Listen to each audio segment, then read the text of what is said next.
Hey guys, in this video I will show you how you can fix low FPS and lagging in Rainbow Six Siege.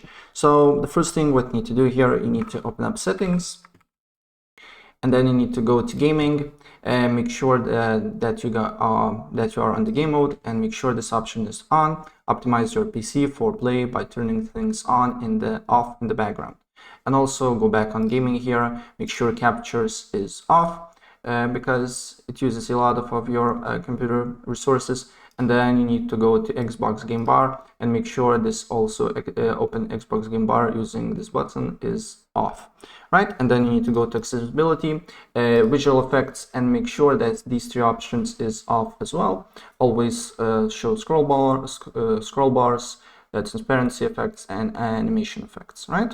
And then you need to go to graphic settings here, and then you need to look for Rainbow Six Siege here, as you can see here, and then go to options and make sure that this selected as high performance. And if you don't see Rainbow Six Siege here, you need to add it manually.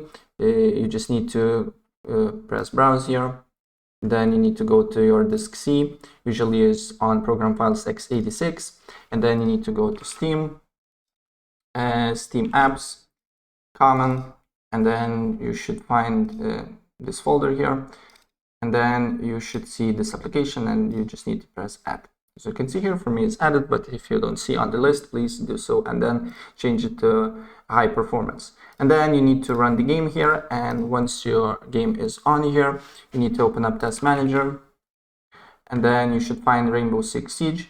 And what you need to do here is to just go to right click on the game, go to details, and then you should find here a Rainbow Six Siege exe file, and then you need to set priority to high. All right, and that's pretty much it what you need to do here if you're having low FPS or lagging in Rainbow Six Siege. So if I help you out, please press like button and subscribe for more. Take care, bye.